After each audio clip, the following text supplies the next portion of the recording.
It is my privilege to be here this evening with Jack Ma, one of the great entrepreneurs of our time, of course, the founder of Alibaba. And we have so many things to talk about over the next half an hour. And of course, we also want to try to get to your questions as well. We're going to talk about Alibaba, of course, but also China, the Trump world that we all live in, globalization, trade, and so many other issues.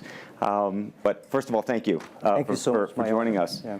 Let me start with this, which is to say that you just spent some time inside Trump Tower and went to go visit with Donald, our president-elect in the United States. Tell us about that meeting.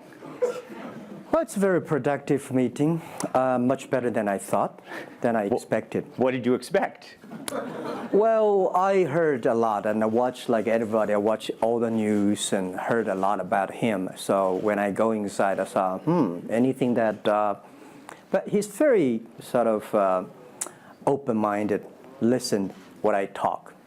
So I think I'm very happy about results. And finally, when he said, he said, Jack, let me walk you down. So it seems he's very happy about the results we had. Can I ask, how does a meeting like that happen? Do you call him? Does he call you? Well, how does this take place? Well, that's the question I'm asking myself. Because someday I got some requests from people say, Jack, do you want a meeting the president-elect? I say, is that true or not? Because I'm not ready for that. Because I don't know what to talk about. And then a few days later, I got another request. I got several requests, and then I saw one email with a friend. And it's very sort of specific. I thought about it. I think, yes, maybe I should go and have a talk. And at least I think President-elect Donald Trump would be happy to hear what I want to talk about. So I went. And what did you tell him? Talk about the small business, talk about agricultural products, talk about the trade between China and the USA.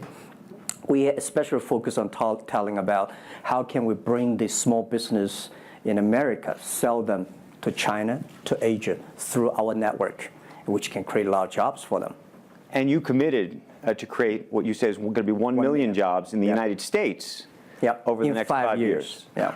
Now, that's not 1 million jobs that Alibaba itself, but you're not hiring 1 million people. No, we totally, Alibaba employee put together is like 45,000 people.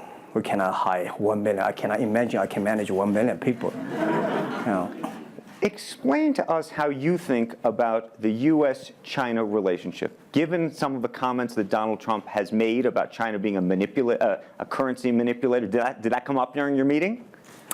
Well, I think first, in America, there's a freedom of speech, right? So he can say whatever he wants, and I respect, I understand. But of course, I have my views. We did not debate about the China-U.S. trade or manipulation. We did not debate. We did not talk. We agreed on something. Small business, developing the Midwest America, helping the farmers there, small business there, exporting to China. So we all agreed. But something that we did not discuss about the American the job losing to China, Mexico, and this. Can I share with you my ideas? Please. Yeah. First, I think 30 years ago, when I just graduated from universities, I heard America had a wonderful strategy. They outsource the manufacturing job, service jobs. They outsource the manufacturer to Mexico and China, outsource the service job to India. There's a book called The World is Flat. Tom Friedman, colleague at the New York Times. And I think it's a perfect strategy. You know, that the Americans said, we just want to control the IP, we just want technology, we just want the brand, to leave the lower-end jobs for the world. Great strategy. And second is that the American international companies made millions and millions of dollars from globalization. The top 100 companies in America. Amazing. I remember when I graduated from university, I tried to buy a beeper, the Motorola beeper. Cost me $250. My pay at that time is $10 a month as a teacher. And the cost of making that beeper is only $8 for a chip. Right. So past 30 years, IBM, Cisco, Microsoft, they made tons of money. The profit they made are much more than the 4 largest banks in China put together, the China Mobile Phone, China Unicom, and whatever you name it, put together. Still, these multinational companies made more money than. So their market cap grew more than 100 times in the past 30 years. But where'd the money go? This is what I'm curious, because as a business people, I always care about the balance sheet. Where's the money coming? Where'd the money go? Past 30 years, the American had 13 wars, spending $14.2 trillion. The money going there. What if they spend a part of that money on building up the infrastructure, helping the white collars and the blue collars? No matter how strategy good it is, you're supposed to spend money on your own people, right? Not everybody can pass Harvard. Like me, they're not good at education, right? We should spend money on those people who are not good at schooling. And the other money, which I'm curious about, is that when I was young, I heard America is about Ford and Boeing, those big manufacturing companies. Last 10, 20 years, I heard about is Silicon Valley and Wall Street. The money go to the Wall Street. And what happened? Year 2008. The financial crisis wiped out $19.2 trillion USA alone. They wiped out all the white collars and destroyed 34 million jobs globally. So what if the money is not Wall Street? What if the money spent on the Middle East, Middle West of the United States, developing the industry there? That could be changed a lot. So it's not the other countries steal jobs from you guys. It is your strategy. Okay, but you do not distribute the money and things in a proper way. This is what I. And now we're having a backlash. And that backlash is a rebuke of globalization. And so much of the conversation, frankly, that we have here, and that backlash is happening in the United States. But I will say President Xi was here yesterday. You had lunch with him. And he was quoting Abraham Lincoln. What did you make of that? Well, I would say that globalization is a great stuff. It's the USA, it's developed countries to teach us how to do globalization. I remember 2002 or 1 before China joined the WTO, everybody in China was worried. Me, I was worried. Because what if all the international products come to China, destroy our industry, and we have to lose a job? So convinced China, after 20 years, then you guys are say, this is a terrible thing. I believe globalization is good, but globalization needs to be improved. This is Donald Trump, President-elect, want to solve it, the problems. That globalization, I think, should be inclusive globalization. In the past 30 years, the globalization was controlled by 60,000 big companies. 100 years ago, globalization was controlled by several kings and emperors. What if next 30 years we can support 6 million business doing business across the board? What if in next 30 years we can help support 20 million small business can do business across the board? So this is something which I believe globalization should be inclusive. And do you think that the words of President Xi will happen in reality, which is to say that China has largely acted on its own behalf for many, many years, and now is effectively saying that the U.S. needs to continue acting on everybody else's behalf? Yeah, I think, the world needs some, it's such a, Mr. Xi yesterday said it's a wonderful time, it's a best time, or the worst time. The world needs a new leadership, but the new leadership is about working together. This is what I understand. We do not necessarily need one specific leader to teach us what to do, what not to do. But the world have to partner together. This is what I think. And I think as a Chinese, as a business people, I feel proud for what President Xi said yesterday. As a business person, I want the world to share the prosperity together, to join the force together. As a Chinese, I'm happy about what he committed. Yesterday he said, he speaks like us, takes the responsibility of the second largest economy. As the China's second largest economy, he has to take some responsibility. This is the first time I heard a Chinese leader make number commitment. He said, next 10 years, we are going to import $8 trillion US. This make me feel excited because China is transforming from exporting to importing.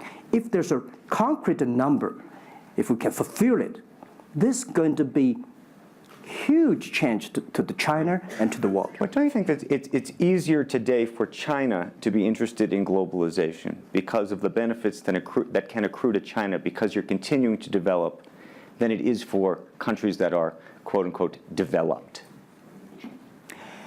Well, first, the WTO rule is not designed by China. It's not made by China. I would say there's something that I want to change. The WTO is designed, a lot of rules designed for big companies in the past 30 years, and only big companies can do it. And China definitely benefit a lot from opening. I think China should learn one thing, that we grow in the past 30 years. It's because we open to the world. If we continue to open to the world, not fully. Okay. An American business that wants to effectively go into business in China has a very difficult time, has to partner effectively with a company that's there already. This is why I said China has problems too. The world has problems. And China definitely has a lot of problems. China should open, should be more confidence. This is what I feel yesterday. I feel the confidence of Mr. Xi that he is ready to open more to the world. This is what I suggest, that we should solve the problem by business community, right, by negotiation. WTO, China joined WTO for like 20 years or 70 years. I don't know the number, but the past 2 years, that I think we as a business, we as a country, we as the world, we have to review something. Right. But not because unbalanced things, we stop it. You've been calling for something called EWTP. Yeah. What is that? This is what I would talk about, is that the WTO was great, but they mainly designed for developed countries, big companies. There's no opportunity for small business. We want to build up a EW, Electronic World Trade Platform, to support young people, small business, thanks through mobile phones, internet, they can sell and buy across the board. And the other thing is that WTO is a very interesting organization. When you put the Doha round, when you put 200 government officers in a one room, ask them to agree on something, it's impossible. I can never imagine that they can agree on something together. Business should be designed by business people. So we believe EWTP should be something that the business people sit down together, agree on something, negotiate on something, and get endorsement from the government. I want to talk a little bit about Alibaba and the model itself, because I think for many in the West, if you will, they don't necessarily understand it. And to the extent that the extent that I could try to compare it to Amazon, which I know you think is an unfair comparison, one of the things that's so fascinating to me is that Amazon and Jeff Bezos have pursued what might be described as a very asset-heavy business model. They're buying airplanes. They want to own the entire supply chain from beginning to end. And Alibaba has effectively an asset-light business. It is very much, in terms of the retail piece of this, the opposite. You don't want to own the warehouses. You don't want to own the logistics companies. How do you think about that? Is Jeff Bezos right, or are you right? And is there going to be a meeting in the middle? I hope both are right. And because the world can never have one model. If the world has only one correct model, the world is too boring. Right? We need to have all kinds of models. And the people who do the model should believe in the model. And I believe what I do. Right? The difference between Amazon and us. Amazon is more like an empire. Everything they should control themselves, buy and sell. And our philosophy is that we want to be an ecosystem. Our philosophy is to empower others to sell, empower others to service, empower making sure the other people are more powerful than us, making sure with our technology, our innovation, our partners, our 10 million small business sellers, they can compete with Microsoft, IBM. Our philosophy is that we think using internet technology, we can make every company become Amazon.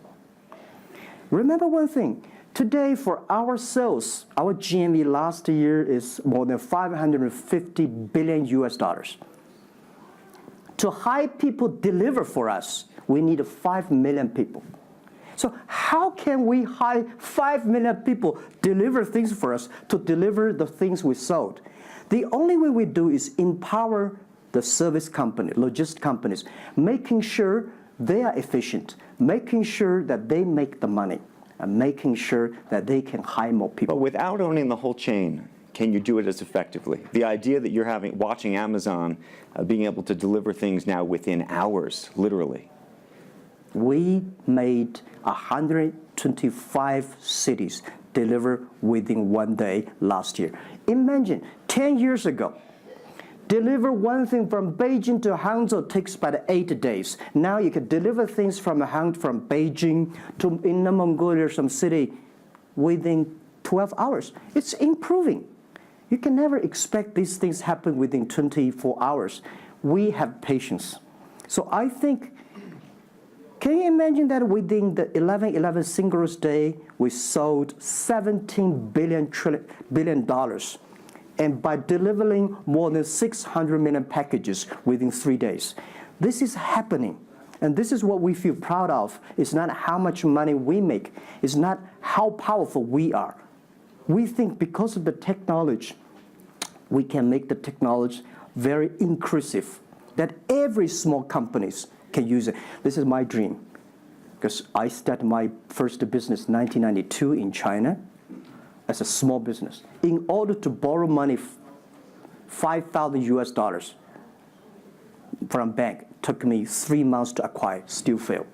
So difficult to be a small business. Today, with the technology, we can empower them.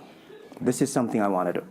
One of the critiques, as you know, and it continues to linger around Alibaba, is the piracy issue. There's an IP issue, and it's an issue all over China, but you take the brunt of a lot of it. Yeah. How much progress have you made in your mind, and how do you think about some of the regulatory bodies in other countries, including the US, that continue to criticize Alibaba for these issues? First, when we start do this business, as a business like this size, you have to take all the criticism. You have to listen what is right, what is wrong. And second, as an e-commerce, when you put 10 million small business, empower them to sell. We do not like Amazon buy. We cannot check. Even when you buy $55 trillion or $550 billion, you cannot check every product. So the model itself and the e-commerce itself may have a lot of these flaws. And third, I would say in the past 17 years, we are the leader of this anti-privacy issues, the IP, protect the IP. But the second, we are internet companies. We do not have the law enforcement. We find this guy is selling cheap, fake products. We delete them. We cannot arrest them. But we made huge progress. Last year alone, we put 400 people into jails. We deleted 370 million fake products listing on our site. I would say we are the leaders, and we are using the big data to check who's buying, who's manufacturing, who's selling, what is the address.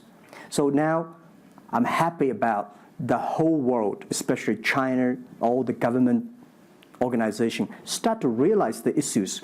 So I would tell you, good thing is that today, when you go to those criminal group, which I call them criminals, those fake products, manufacturers, sellers. You've praised the quality, though, of some of these.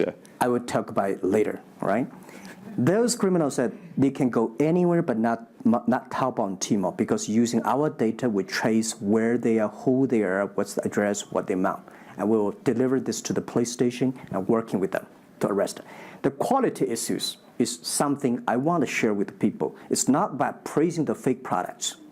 I want to say that for so many years, those branded companies, you have to be very careful, because the fake products, their quality improving is scary. That is the difference between us. Because when you find guys, the thing that people said, this is fake. And you have to find people, you have to find a third-party institution to check it is fake or not. We find sometimes the quality is better. And I tell you, another thing is even scary. There's one branded company. He said, we are selling fake products. We check everything. There's nothing wrong. So we say, what is wrong? So we buy the products from his flag shop and deliver to them. They say, it's a fake. You know what I'm saying? Yep. We buy things from the flag shop of this brand and deliver back. It's the fake products, they say. So it's a bit confusing. Right. This is fighting against the fake products. Is a war against the human greediness. It's not easy. You cannot finish it, but you have to continue to fight. And I want to say we put 2,000 people, 1 billion RMB every year fighting against that. It can never finish the war within 2 years. But I'm happy. Whether people criticize me, criticize us, the most important is that we are happy about the progress we made. Right. But if people praise me, so, when people say, Jack, you're wonderful, I know I'm not wonderful, right? Oh, Alibaba's great. We are not great. We are just a 17-year-old company. But when people say, you're doing nothing, no, we're doing a lot of things. But you don't have to argue. You don't have to debate. You do what you believe. One of the things you mentioned was using big data on the piracy side, but the other thing that you're using a lot of that big data to do is provide credit and effectively banking the unbanked. And what's so fascinating to me, and I hope you'll share it, is we've talked about the Sesame credit. Yep. How you are able to use big data effectively to figure out who deserves credit and who doesn't in a marketplace where some of these people had no credit history before. Okay. Well, before we do that, we had a system called Teach Computers to learn how to anti-fake products, teach the computers to learn how to, because we have Alipay, a lot of people try to use all the ways to cheating. So we teach the computer how to do that, the cheating things. So we've been doing that for 10 years. Until now, there's called artificial intelligence, because we've been doing that. We are a data company. 8 years ago, we said to ourselves, Alibaba should not be an e-commerce company. We should be a data company, because we have the data from consumers, we have data from the manufacturer, we have data from the logistic company and transactions. But we think how we can make a data really beneficiary to the society. What China needs is that we have a lot of great people.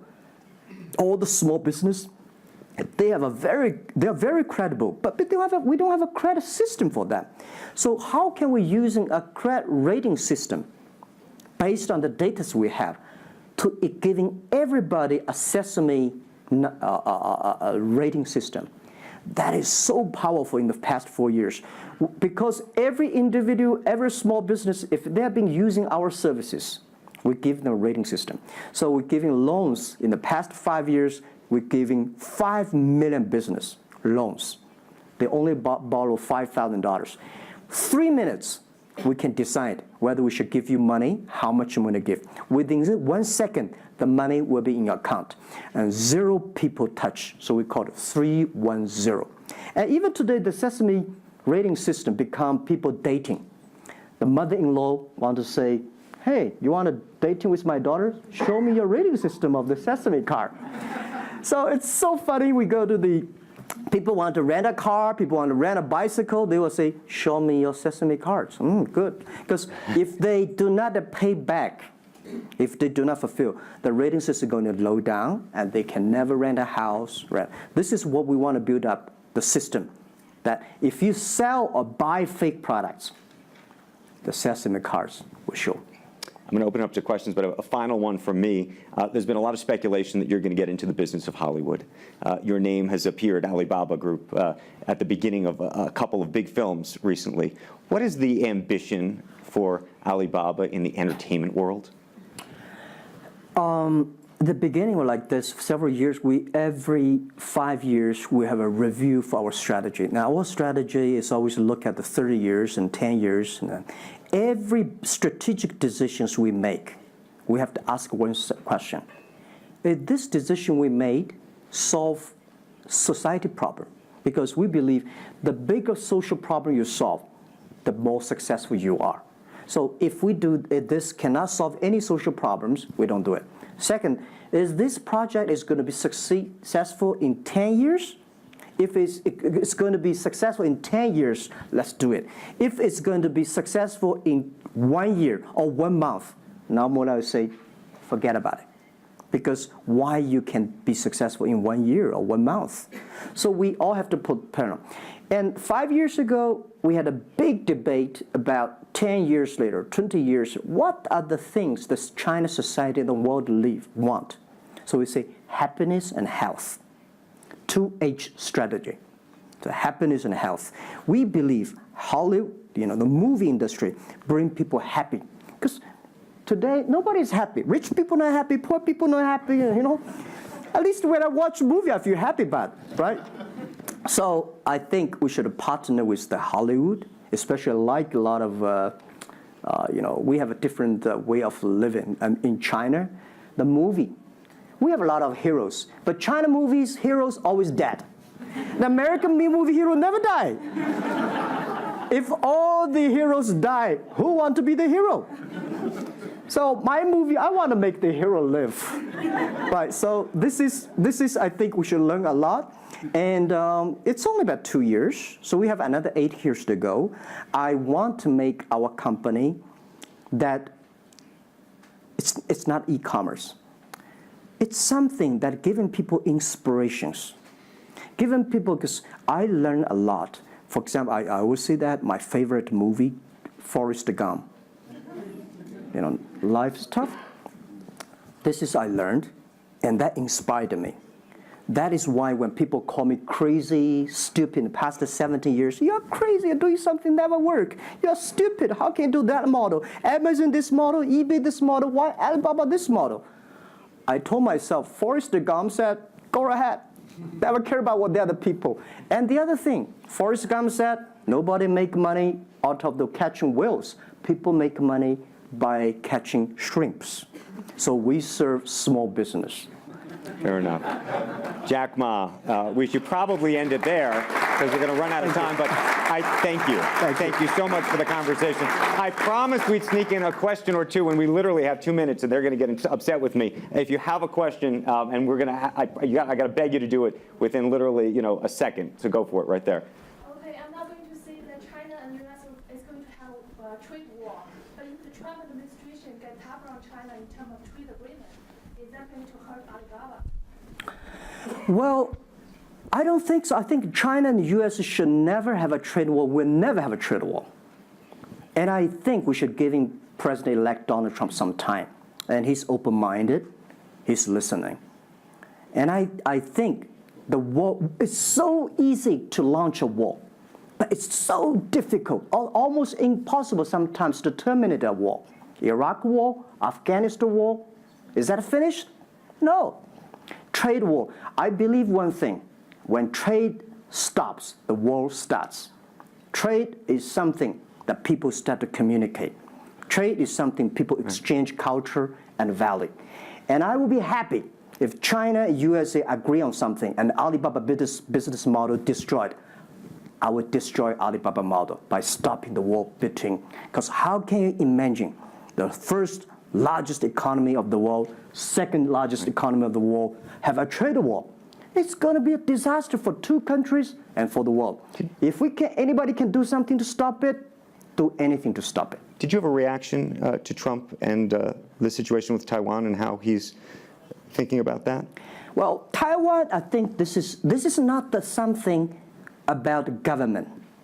This is not something about business. This is something about the people. If the Taiwan issue is the population, if you do Taiwan issue, it's like against 1.4 billion people.